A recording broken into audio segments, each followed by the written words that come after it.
Hello good evening friend, this is Sangeeta. आज हम बात करेंगे इंटरनेट एंड इट्स सर्विस के बारे में। तो हम इसके इम्पोर्टेंट फैक्ट्स पढ़ेंगे जो भी एग्जाम के लिए ज़रूरी है, और ये अरिहंत की बुक मैं लेके जा रही हूँ जो कि कवर करूँगी। सबसे पहले हम बात करेंगे इंटरनेट। तो यहाँ पे दो टर्म निकल के आती है, एक होता है इंटरनेट INTER और एक होता है इंट्रानेट। तो सबसे पहले हम बात करेंगे इंटरनेट की। इंटरनेट होता है stand for international network. Internet की फुल फॉर्म होती है इंटरनेशनल नेटवर्क। विच बिगिन 19 कब ये शुरू किया गया था? ये 1950 में शुरू किया था। किसने शुरू किया था? ये विंटकाफ ने शुरू किया था, जिसको फादर ऑफ इंटरनेट कहते हैं। तो पहला ही क्वेश्चन आपका यहाँ से शुरू हो जाता है कि internet, who is the father of internet? Vint Cerf 1960 में। Internet is the network of network which consists of millions of private and public network to local and global space. Internet क्या होता है? एक नेटवर्क, जो डिफरेंट जो network होते हैं उनका एक ग्रुप होता है, और जिसमें पब्लिक और प्राइवेट दोनों तरह के नेटवर्क शामिल होते हैं। Basically internet is a group of 2 और मोर कंप्यूटर सिस्टम लिंक्ड। ये समझाना चाहते हैं कि इंटरनेट जो होता है, जैसे 1 या 2 से अधिक कंप्यूटर आपस में कैसे कनेक्टेड होते हैं, that is internet. History of internet में थोड़ा सा हम देखेंगे, और उसके बाद हम पढ़ेंगे कि इंटरनेट में कौन सी चीज़ें जरूरी है, कैसे क्वेश्चन बनता है और ये कैसे काम करता है।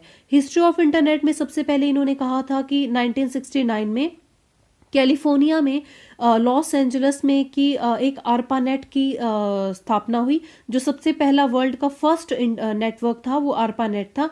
कहाँ ये डिस्कवर किया गया? ये USA अपने डिफेंस एरिया में यूज करता था। तो उसके बाद क्या हुआ कि ये डिफेंस सेक्टर में ARPANET यूज करता था। तो MCQs की फॉर्म में हमारे पास ये क्वेश्चन आ गया कि वर्ल्ड का फर्स्ट नेटवर्क कौन था? ये फर्स्ट नेटवर्क हमारे पास क्या था? तो ARPANET था।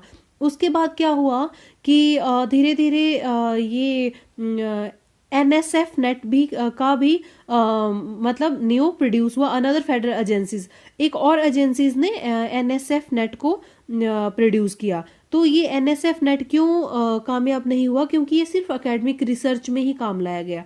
तो बाद में क्या किया कि NSF नेट और ARPANET दोनों को कंबाइन करके अपने वर्क प्लेस में जो भी यूज में लाना शुरू किया। तो MCQs में हमारे पास सिर्फ यही होता है कि जो वर्ल्ड का फर्स्ट नेटवर्क था ARPANET था, और 1961 में USA के डिफेंस सेक्टर में इसका यूज किया गया। Who is the father of internet? Vint Cerf होते हैं। और कब इंटरनेट की खोज की गई? तो ये हुआ आपका इंटरनेट 1950 में। ओके, तो नेक्स्ट हम बात करेंगे एडवांटेज एंड डिसएडवांटेज। तो सबको ही पता है इंटरनेट का क्या है। उसके बाद इंटरनेट कनेक्शंस क्या होता है? इंटरनेट कनेक्शन डिफरेंट तरह का होता है, इससे बेसिकली कोई भी क्वेश्चन नहीं बनता। डायल अप कनेक्शंस क्या होता है? एंड ब्रॉडबैंड कनेक्शंस होता है। डायल अप सब्सक्राइब लाइन होती है। केबल मॉडेम होता है। फाइबर ऑप्टिक्स होता है। एंड उसके बाद वायरलेस कनेक्शन होता है। वायरलेस कनेक्शन होता है जिसमें मॉडेम का यूज़ नहीं होता। एंड वायरलेस में वायरलेस फिडिलिटी होते हैं, जिसको हॉटस्पॉट से भी हम यूज़ करते हैं। वर्ल्ड वाइड ये होता है। WiMAX होता है। ये इंपॉर्टेंट, यहाँ से क्वेश्चन बनता है कि जो वाईफाई है उसका फुल नेम क्या है? वायरलेस फिडिलिटी इसका फुल नेम है। और जो WiMAX है उसका फुल नेम है world wide interoperability for microwave access. यहाँ से बेसिकली कोई खास क्वेश्चन नहीं बनता है। मोबाइल वायरलेस ब्रॉडबैंड सर्विस होती है। एंड उसके बाद जो ध्यान में देने वाली बात है, that is intranet. What is intranet? It is a private network. It is a private network for the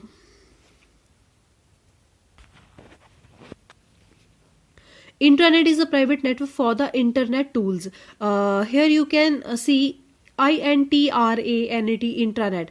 intranet एक प्राइवेट नेटवर्क होता है। इंटरनेट और इंटरनेट में यही बेसिक डिफरेंस होता है। जो इंटरनेट होता है वो पब्लिक और प्राइवेट दोनों तरह का होता है, लेकिन जब आप इंट्रानेट की बात करते हैं TRA, तो ये एक प्राइवेट टर्म में आ जाता है। जैसे कोई मैं अपना पर्सनल, मैंने कोई इंटरनेट कनेक्शन ले रखा है, दैट इज इंट्रानेट, और मैं पर्सनल ही उसको यूज कर रही हूँ, दैट इज इंट्रानेट। एक्स्ट्रानेट क्या होता है? जैसे कोई पब्लिक है, कोई कंपनी है, उसमें सारे एम्प्लॉयज को वही नेटवर्क प्रोवाइडेड है अपनी डाटा और फाइल फाइल को एक्सचेंज करने के लिए, दैट इज एक्स्ट्रानेट होता है। It is the private network that use for internet protocol. Protocol क्या होता है? That is very very important. Protocol एक रूल होता है, रूल रेगुलेशन। जैसे आपका रूल होते हैं, स्कूल के कुछ रूल्स होते हैं, यूनिवर्सिटी के कुछ रूल होते हैं, वैसे ही प्रोटोकॉल होता है। प्रोटोकॉल भी नेटवर्क एक सेट ऑफ रूल, आप सिंपली बोल सकते हो set of rule is a protocol. Integrated service digital network क्या होता है? What is the full form of ISDNA? Integrated service digital network होता है। It is a digital telephone service that can transmit voice data. ये एक digital service होती है जिसमें वॉइस मेल और डाटा आप ट्रांसफर कर सकते हो। तो बेसिकली क्वेश्चन कहाँ से बन रहा था? एक वाईफाई की फुल फॉर्म और इंटरनेट क्या होता है, ये दो आपके क्वेश्चन बन रहे थे। तो मैंने आपको बता दिया, वाईफाई का मतलब होता है वायरलेस फिडेलिटी, और वायरलेस का मतलब होता है वायर के बिना, तार के बिना, एंड इंटरनेट एक प्राइवेट नेटवर्क होता है। एमसीक्यूज में पूछा जाता है कि what is private network, internet, extranet, internet होता है आपके पास, ठीक है। उसके बाद that is very very important term, internet interconnecting protocols. जैसे मैंने आपको बताया कि एक प्रोटोकॉल सेट ऑफ रूल होता है जो कि डाटा को, मतलब डाटा कैसे ट्रांसफर होता है, एक रूल की तरह डाटा ट्रांसफर होता है, उसको बोलते हैं प्रोटोकॉल। तो आपसे एमसीक्यूज में कैसे पूछा जाएगा, व्हाट इज प्रोटोकॉल या what set of rule is called protocol. तो ट्रांसमिशन कंट्रोल प्रोटोकॉल, इंटरनेट जो होता है वो कैसे वर्क करता है? इंटरनेट दो चीजों पे वर्क करता है, TCP एंड IP। TCP का मतलब होता है ट्रांसमिशन कंट्रोल प्रोटोकॉल, और IP होता है इंटरनेट प्रोटोकॉल। मतलब किसी चीज को ट्रांसमिशन मतलब ट्रांसफर करना, तो उसके लिए एक प्रोटोकॉल होता है। बेसिकली आप कुछ भी कंप्यूटर में सर्च करने के लिए डालते हैं तो वो छोटे छोटे पैकेट्स में आगे ट्रांसमिट होता है, और फिर उसी पैकेट्स के रूप में आपके पास आता है। तो सिंपल सी बात है, TCP एंड IP क्या होता है? ट्रांसमिशन कंट्रोल प्रोटोकॉल होता है। इंटरनेट क्या होता है? इंटरनेट प्रोटोकॉल होता है। उसके बाद that is also very important कि फाइल कैसे ट्रांसफर की जाती है इंटरनेट से, ये होता है FTP, can transfer file between any computer that have internet connections. ये बोलता है कि अगर दो कंप्यूटर में इंटरनेट कनेक्शन है तो कौन सा प्रोटोकॉल के द्वारा फाइल ट्रांसफर होगी। ऑप्शन में दिया होगा तो आप लिखेंगे simple F for file transmission protocol. Next is a hyper text transfer protocol. तो हाइपर टेक्स्ट ट्रांसफर प्रोटोकॉल होता है, ये दो बहुत इंपॉर्टेंट होते हैं। What is HTTP and HTML, इनकी फुल फॉर्म पूछी जाती है।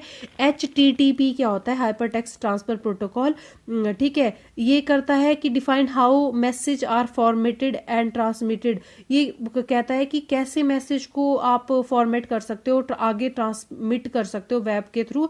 तो ये होता है हाइपर टेक्स्ट ट्रांसफर प्रोटोकॉल होता है। दूसरा होता है hyper text markup, HTML, M for markup language. ये HTML यूज किया जाता है डिजाइनिंग वेब पेज के ऊपर। Markup language is set of markup. ये जो मार्कअप होता है ना, यहाँ पूछा जाता है कि HTML में क्या यूज किया जाता है। ये एंगुलर ब्रैकेट होता है, ऐसे ब्रैकेट लगा होता है, एंगुलर ब्रैकेट, जिसको टैग्स कहते हैं। ये भी पूछता है कि टैग्स क्या होता है। Which tell the web browser how to display a web page और अ वर्ल्ड इमेज और user. Each individual markup is a refined element और टैग। तो इस चीज को क्या बोलते हैं? ये बोलते हैं टैग। और HTML में ये जरूरी होता है, ये होता है hypertext markup language, that is very important. Thank you, please subscribe the channel अगर वीडियो आपके लिए इंपॉर्टेंट है।